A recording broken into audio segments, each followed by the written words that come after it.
नमस्कार बच्चों, हिंदी दर्शन चैनल में आप सभी का स्वागत है।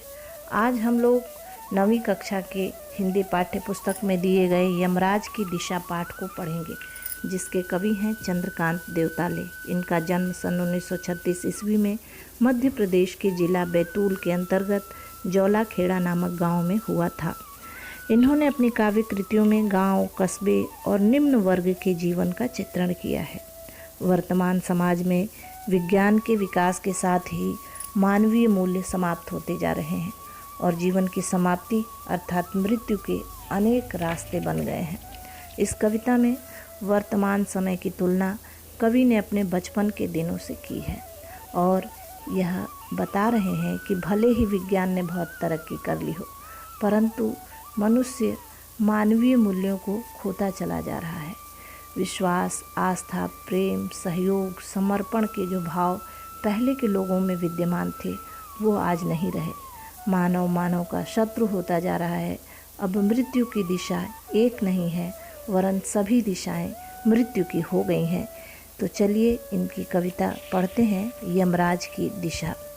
माँ की ईश्वर से मुलाकात हुई या नहीं कहना मुश्किल है, पर वह जताती थी जैसे ईश्वर से उसकी बातचीत होती रहती है और उससे प्राप्त सलाहों के अनुसार ज़िंदगी जीने और दुख बर्दाश्त करने के रास्ते खोज लेती है।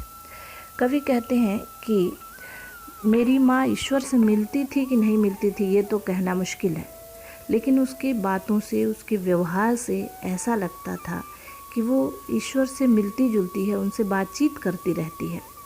उनकी प्रतिदिन के बात को कवि याद करते हैं कि माँ हमेशा ईश्वर का नाम लेती थी और हो सकता है माँ बचपन में कुछ अच्छे काम करने पर बच्चों को पुरस्कृत करती हो और कहती हो कि तुमने बहुत अच्छा काम किया, ईश्वर तुम्हें इसका अच्छा फल देंगे। और कुछ गलत करने पर, जैसे बच्चे ने कुछ चुरा लिया या झूठ बोल गए, तो कहती हो कि तुमने झूठ बोला, चोरी करना, झूठ बोलना ये सब गलत बात है, ईश्वर देख रहे हैं, वो तुम्हें दंडित करेंगे। इन्हीं सब बातों को सोच करके कवि को ऐसा लगता है कि मेरी माँ ईश्वर से मिलती जुलती थी और उनसे उनकी बातचीत होती रहती थी। आगे कहते हैं कि उनसे प्राप्त सलाहों के अनुसार ज़िंदगी जीने और दुख बर्दाश्त करने के रास्ते भी वो खोज लेती थी। जैसा कि प्रत्येक मनुष्य के जीवन में कभी न कभी कुछ न कुछ हैरानी परेशानी तो आती ही है और परेशानियों के समय में माँ कहती होगी कि ईश्वर हमारी परीक्षा ले रहा है और हमें इस परीक्षा को सही तरीके से पास होकर के दिखाना है। तो सभी लोग मिल कर के मुश्किलों के दौर से भी गुजर जाते होंगे और किसी तरह से परेशान नहीं होते होंगे, लेकिन वर्तमान समय में लोगों को देखते हैं कभी कि आजकल के लोग किस तरह से थोड़ी सी परेशानी आने पर परेशान हो जाते हैं, मानसिक तनाव में आ जाते हैं, मानसिक पीड़ा झेलते हैं। लेकिन पहले के लोग ईश्वर में अटूट विश्वास और आस्था रखते थे और उन्हीं के सहारे अपने जीवन को बहुत ही सरलतापूर्वक जीते थे। किसी तरह से मानसिक आघात से वो बचे रहते थे। आगे कहते हैं कि माँ ने एक बार मुझसे कहा था, दक्षिण की तरफ पैर करके मत सोना, वह मृत्यु की दिशा है और यमराज को क्रुद्ध करना बुद्धिमानी की बात नहीं है। कहते हैं कि माँ ने एक बार मुझसे कहा था कि दक्षिण की तरफ पैर करके मत सोना। जिस तरह से कि प्रत्येक माँ अपने बच्चों को कुछ ना कुछ सिखाती है, वैसे ही कवि की माँ ने भी बचपन में कवि को सिखाया होगा। बहुत सारी बातें बताई होंगी, उनमें से एक बात कवि बताते हैं यहाँ कि दक्षिण की तरफ पैर करके सोने के लिए मना किया और कहा कि ये यमराज की दिशा है और उनको क्रुद्ध करना समझदारी की बात नहीं है, अच्छी बात नहीं है, तो उधर पैर करके सोना ही नहीं। ये ज्ञान बचपन में ही माँ ने कवि को दिया था। बच्चों, ये दिशाएं जो होती हैं हमारी, ये 10 होती हैं, पूरब, पश्चिम, उत्तर, दक्षिण, और ये चारों कोण जो हैं, कोने, इनको हम कहते हैं आग्नेय, नैऋत्य, ईशान और वायव्य कोण। इसके अलावा ऊपर आकाश और नीचे पृथ्वी, ये सभी दिशाएं होती हैं और सभी दिशाओं के कोई ना कोई स्वामी होते हैं, दिक्पाल, अधिपति होते हैं। दक्षिण दिशा के अधिपति यमराज हैं, ये बात कवि की माँ ने कवि को बताया है और उधर पैर करके सोने के लिए मना किया। इसका वैज्ञानिक आधार भी है क्योंकि दक्षिण की ओर पैर करके सोने पर चुंबकीय धारा पैरों में प्रवेश करती है और सिर में पहुंचकर मानसिक तनाव पैदा करती है, जिससे कई बीमारियों का जन्म होता है। कवि कहते हैं कि तब मैं छोटा था और मैंने यमराज के घर का पता पूछा था। उसने बताया था, तुम जहाँ भी हो वहाँ से हमेशा दक्षिण में। कहते हैं तब तो मैं छोटा था और मैंने यमराज के घर का पता पूछा था। जैसे बच्चे प्रश्न किया करते हैं बाल कौतूहलवश बड़ों से, उसी तरह से मैंने भी प्रश्न किया कि माँ बताइए यमराज का घर कहाँ है, उनका पता बताइए। तो माँ ने कहा था तुम जहाँ भी रहोगे हमेशा दक्षिण की तरफ ही यमराज का घर होगा। ये सीख माँ ने मुझे दी। आगे कहते हैं कवि कि माँ की समझाइश के बाद दक्षिण दिशा में पैर करके मैं कभी नहीं सोया और इससे इतना फ़ायदा ज़रूर हुआ कि दक्षिण दिशा पहचानने में मुझे कभी मुश्किल का सामना नहीं करना पड़ा।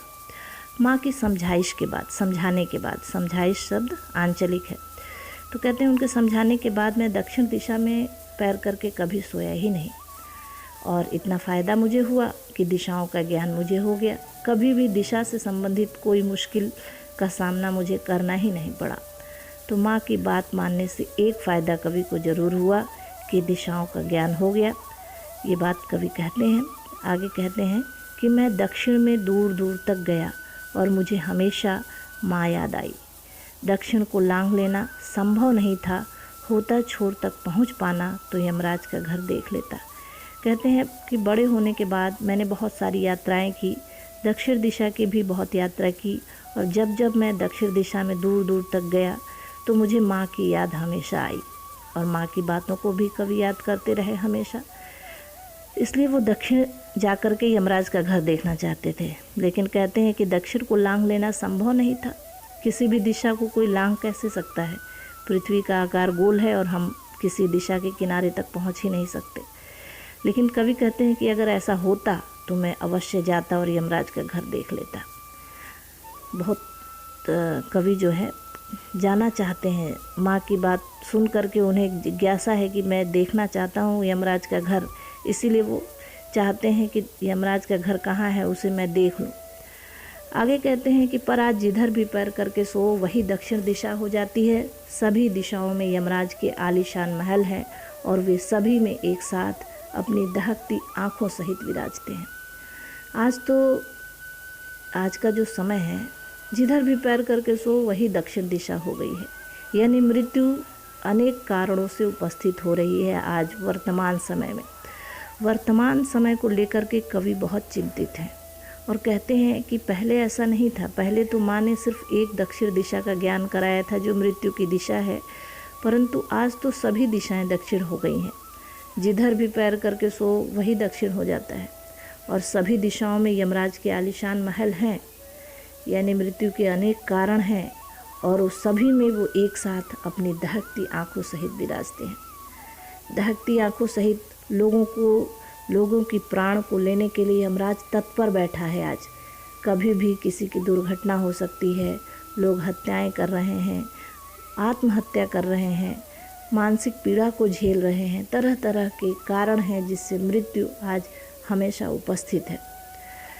ये बात कवि यहाँ पर बताते हैं कि आजकल विनाशकारी शक्तियाँ चारों तरफ फैल गई हैं, विध्वंस का वातावरण हो गया है, कोई किसी के हित के बारे में सोचता ही नहीं है। लोग दिल की बजाय दिमाग का प्रयोग करने लगे हैं।